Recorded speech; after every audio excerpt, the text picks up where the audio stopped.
Le dédomiseur. Frank, le dédomiseur. Dédomise-toi, Alcana. Frank, le dédomiseur. Et on a un Frank très reposé ce matin. Comment ça va, mon Frank? Ça va super. Mais honnêtement, je m'y fais pas encore à ce thème-là. Il est mystérieux. Il est mystérieux, surtout avec la grosse voix virile en arrière. Là, oui, Max. Non, c'est parfait, Max. On l'adore. Oui, très reposé. Écoute, des bonnes vacances, un peu de soleil. Tout est bon. On est prêt pour recommencer. Fait que t'es revenu dans le dôme avec la CAQ qui veut se refaire une beauté. Hein? Oui. La CAQ qui veut se refaire une beauté. Écoute, on verra ce que... On y croit? Hein? On y croit vraiment. Ben, tu sais, les remaniements ministériels, je veux dire... ça donne rien. Ben, ça donne... C'est que dans le fond, faire un jeu de Karl Braus comme ça, c'est pertinent, à mon sens, quand tu changes vraiment d'orientation, notamment par un changement de chiffre.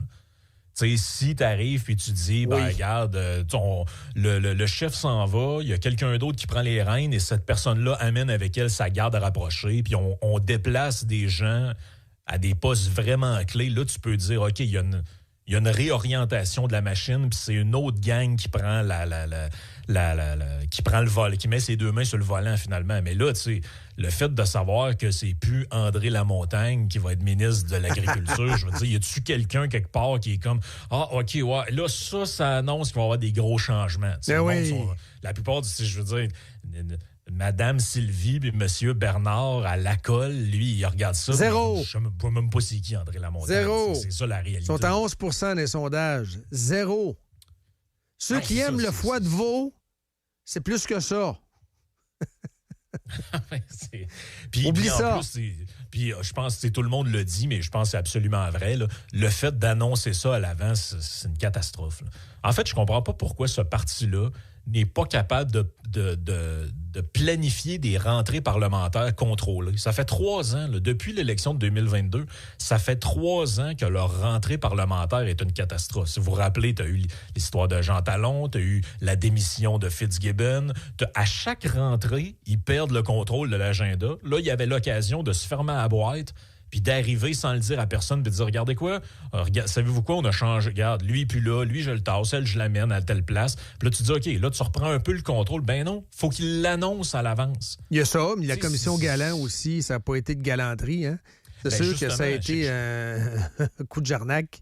Non, c'est ça, mais justement, je pense que l'exercice un peu du remaniement, c'est un exercice de PR, de relations publiques, c'est-à-dire que tu l'utilises pour changer le narratif de place. Tout le monde parle de sa clé commission Galant. T'arrives un matin, savez-vous quoi, j'ai remanié. Là, les journalistes, leur capacité d'attention, c'est comme un sujet à la fois.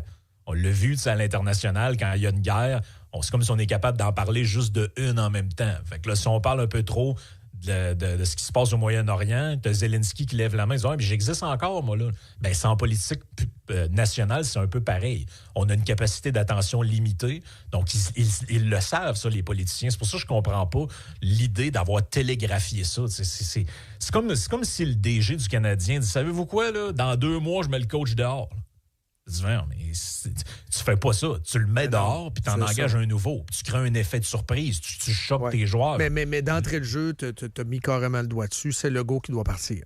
Tu as beau mettre Nathalie sans façon, Jean-Sébastien de la Bretonnière, des plantes vertes là, dont on n'a jamais entendu parler.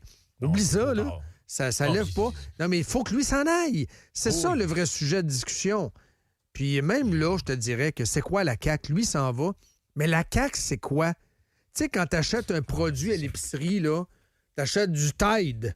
Bon, tu laves à l'eau frette, ça protège les couleurs. Tu achètes du lait 2 %. Bon, ben tu sais ce que ça goûte, tu le sais ce que tu as. Tu comprends l'emballage, tu le sais, le produit que tu achètes. Mais la CAQ à l'épicerie, là, quand tu mets ça dans ton panier, c'est quoi? La question se pose, là. Ben, puis moi, je pense qu'à l'origine, la CAQ... Parce qu'à l'origine, la CAQ, c'est quoi? C'est François Legault, maintenant, quand il est au PQ, il se lève debout pendant un conseil des ministres, puis il dit qu'il faudrait mettre le référendum de côté. Il voulait être chef du PQ à cette époque-là. C'est ça, donc un PQ castré. Mais mettons que Legault s'en va, la CAQ, c'est quoi? Ben, c'est ça mon point, c'est que dans le fond, la CAQ, c'est quoi? C'est des anciens péquistes qui étaient d'accord pour mettre le référendum de côté pour suivre François Legault parce qu'il voulait comme chef du PQ à l'époque. Donc, si tu crées un nouveau parti alentour de cette personne-là, si cette personne-là s'en va, il reste quoi? Moi, je pense qu'il reste rien. Gros Tupperware avec des restants. Fouillez dans votre fond de frigidaire, vous allez voir la CAQ. Ben oui, mais c'est ça. C'est comme si tu me demandais, j'ai un plug du spag dedans, si j'enlève le spag, il reste quoi? Ben il reste le plat vide. Et personne ne veut manger le plat vide. C'est un plat, c'est ça, là. Et là, c'est PSPP mur à mur. Tu as vu le sondage, d'ailleurs? Ben c'est oui. multigénérationnel. C'est incroyable. Pablo Picasso, avec son barbouillage, ça mène à pas grand-chose. Mais la bande de Gaza est en pleine débandade. La bande à Gazal, là, hey, à 8 là, ils ont perdu la moitié de ce que Françoise David avait quand même. Là. Ouais, puis tu sais, ça risque pas de s'améliorer avec des niaiseries du genre la taxe rose puis tout. Là. À un moment donné, ils se demandent pourquoi ça marche pas. Je veux dire, vous parlez de tampons gratuits puis de la Palestine. Là. Je veux dire, maintenant, tu n'as pas besoin d'être un devin pour comprendre que ça ne connecte pas avec le peuple québécois. Là. Je veux dire, il n'y a personne qui parle de... Si tu te promènes dans la rue, il n'y a personne qui... C'est un sujet de conversation. C'est un flop, leur dossier, pareil, la taxe rose. Oui, mais ta blonde avait une grosse teinture avec un modeling puis des cheveux frisés. C'est sûr que ça va coûter plus cher qu'une job de clipper de Doom Dumas. Là. Je veux dire, allô, il n'y a pas de taxe rose là-dedans. Il y a juste un coiffeur qui veut être payé. Non, puis de toute façon, ça, c'est des patentes. Ça a déjà été démenti par des études. Je veux dire, ils tournent en rond avec des vieilles thématiques par rapport... L'affaire, moi, que je dirais par rapport au sondage, c'est que tu sais, quand est-ce qu'on va... On dirait qu'on se comporte tellement électoralement de manière immature. Tu sais, là, on aime la CAQ, on lui donne une méga majorité. Ben là, on va s'en aller faire la même affaire avec le PQ. On va lui donner 90 députés, 60... Tu sais, une méga majorité encore, avec encore quoi? Pas trop d'opposition. C'est une genre d'opposition un peu émasculée, 2-3 députés d'une place, puis le PLQ dans le formol qui est pas capable de sortir de l'île de Montréal. Une belle collection de no-names, c'est ça qui s'en vient. Là. Des plantes vertes, il va en avoir. Là. Ben, c'est un peu ça. C'est que dans le fond, on n'a pas appris. Là. On n'a pas encore appris que c'est pas une bonne idée de donner des méga majorités à des gouvernements puis de pas leur mettre d'opposition. Ils deviennent arrogants, suffisants, déconnectés. Puis à un moment donné, ça nous pète en pleine face. Puis on est comme, ben là, tu sais, le même monde qui te disait il y a une couple d'années qui aurait fait mieux. Moi, j'ai entendu ça dans mon entourage. Là. C'est le meilleur. J'ai des gens dans mon entourage qui m'ont dit Legault, c'est le meilleur qu'on a jamais eu. Oui, c'est sérieux ce que je dis là. Et aujourd'hui, ces gens-là nous disent c'est le pire qu'on n'a jamais eu, on n'est plus capable. C'est le même gars. Mais c'est le même gars. Il était aussi pas bon en 2020, je veux juste vous le rappeler. C'est la même affaire. C'est le même parti, c'est les mêmes affaires. Faites des siestes, prenez des marches. Il faut danser autour d'un feu. Il faut se promener avec un chien. J'ai lu le livre de Suzanne Théberge qui fait des galettes à Amlas à l'île d'Orléans. Bon, OK, parfait. Merci. Toutes des fausses histoires. Il n'a jamais lu un livre. Il n'a pas lu le livre. Là. Il n'a jamais lu de livre. Là. Ben non, tu te rappelles la fois qu'il avait essayé de nous faire croire qu'il avait lu les 3 tomes de la biographie de Charles de Gaulle quasiment c'est un enfant, c'est quasiment un mois de lecture. Là. De quoi tu parles? Tu as lu ça dans la fin de semaine. La majorité des Français n'ont pas lu ces livres-là. Non, imagine François Legault. Mais je te ramène sur une histoire. En fait, c'est un rapport. C'est le 6 septembre dernier. Ça fait quand même pas longtemps. C'est un rapport du Programme pour l'évaluation internationale des compétences des adultes. Et ça dit quoi? Plus de 50 % de la population québécoise de 16 à 65 ans du monde là, se trouve sous le niveau 3 de littératie. C'est quoi le niveau 3 de littératie? Incapable de comprendre un texte en français. Un texte avec un peu d'argument, un article de journal, par exemple. 50 % du Québec actif, on peut le dire comme ça, là. Donc, regardez, si vous êtes au Costco, vous avez 100 personnes autour de vous, il y a 50 personnes qui ont de la misère à comprendre les écritures, là. Ou, si c'est écrit des bins, des cannes de bins, capable de comprendre, là. Bien ça, c'est ces gens-là qui votent. On en est là, là. C'est le fucking tiers-monde, là. C'est brutal, cette affaire-là, là.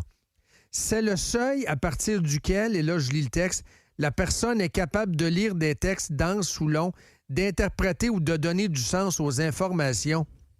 52 % pour être précis, de 16 à 65 ans. C'est le Québec d'aujourd'hui. Oh. Ouch! Ouch! Ouais, mais tu sais, sais-tu quoi? En parallèle de ça, moi, je connais des gens qui ont 3 doctorats et sont cons comme des balais. Tu sais, c'est... Ouais, mais ça, c'est un coffre d'outils qui n'a pas d'outils dedans, là. Non, je comprends. Okay. Il y a cette réalité-là. Par contre, tu as des gens qui ont absolument aucune éducation, qui savent ni lire ni écrire, puis ils ont une intelligence qui... oui, mais ces gens-là, il faut que tu conviennes, Frank, sont plus faciles à fourrer qu'un autre, là. Ah, Ils sont faciles à rouler dans la farine. Ben, c'est sûr qu'ils n'ont pas nécessairement les outils. Puis en fait, ces gens-là, je pense le gros problème, c'est qu'ils sont vulnérables de passer par l'intermédiaire des autres. Parce que quand tu n'es pas capable toi-même de... Ben, ça nous amène à la dépendance aux médias.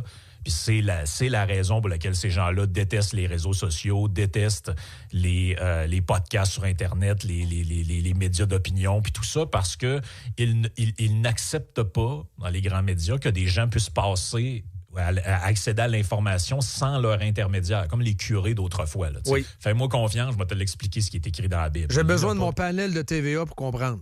Ben, puis les gens qui savent ni lire ni écrire, ou en tout cas qui ont un faible taux de littératie, disons ça de même, ben c'est des gens ils doivent se fier à quelqu'un d'autre parce qu'ils sont pas capables par eux-mêmes d'aller voir les... Pas parce qu'ils sont pas intelligents, parce qu'ils n'ont pas eu la chance que les autres ont eu. C'est pas un test de QI que j'ai dit. Là. J'ai dit textuellement. Puis là, il y a quelqu'un qui dit « Ah, vous êtes condescendant. » Non, c'est un fait. C'est un fait. Mais ça, là, ce commentaire-là, là, c'est exactement ça. C'est le déni. « Oh non, on est bons, nous autres. Non, on nous a toujours dit qu'on avait un bon système. » Non, c'est ça la réalité. Mais c'est drôle pareil. On traîne la patte par rapport au reste du Canada. C'est plate à lire. Pas moi qui l'invente, mais c'est ça la réalité. Oui, puis tu sais, c'est une réalité que décrivait, si vous lisez le bouquin de J.D. Vance, Hillbilly Elegy, il raconte ça par rapport à son propre hood, là. Les coins paumés des États-Unis. C'est drôle d'ailleurs que quand il est question des États-Unis, cet argument-là revient très rapidement. Écoute n'importe qui de la chair, Raoul dans le champ, puis tous ces gens-là. Aussitôt qu'il est question de politique américaine, là, on nous rappelle systématiquement, oui, mais là, quand même, il faut rappeler que c'est des gens qui ont un faible niveau d'éducation dans des milieux ruraux, qui votent pour Donald Trump. Puis là, tu te dis, OK, mais comment ça que cet argument-là, puis cette analyse-là sociologique et... je dirais même éducationnelle de la population, n'est jamais faite au Canada. On nous parle jamais du taux de littératie des gens, de leur niveau d'éducation. C'est embêtant, là, je viens d'en parler, les gens sont pas à l'aise. Ouais, mais là, moi, je me mets pas là-dedans. Là. Ben, moi, je suis pas là-dedans. Là. Non, on parle pas de toi. Je donne un chiffre, c'est empirique. C'est empirique. Non, c'est empirique. Tu sais, je veux dire, j'ai connu quelqu'un qui travaillait là-dedans, les centres d'alphabétisation. Oui. Tu veux. Puis même, j'ai connu quelqu'un là, qui apprenait à des gens qui savaient ni lire ni écrire. Là, comment, par exemple, l'objectif, c'est d'ouvrir un courriel sur un ordinateur. Là. Puis, tu sais, on commence à la base. Là, genre, tu mets ta main sur la souris, comment faire tourner le curseur là, dans l'écran. Là. Tu sais, ces gens-là existent pour vrai. Il y a du monde qui...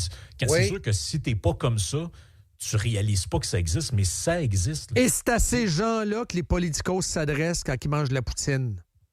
Hein, le gars mange de la poutine, maman, il est faim. Et c'est à ces gens-là que Legault va s'adresser quand il va nous tenter de faire une mascarade. D'ici la fin du mois, paraît-il qu'il y a 2 gros speeches qu'il va donner pour dire « Hey, là, je vous ai compris, il faut couper. Le gouvernement est trop gros. » Les politiciens parlent à ces gens-là pour tenter de les fourrer. Et ça fonctionne. Et ça fonctionne. Donc, qu'est-ce qu'on fait, Frank, devant ça? C'est un constat. Non, vraiment, moi, je suis déboussolé. Quand j'ai vu ça en fin de semaine, c'est une brique d'en face que j'ai eue. Là.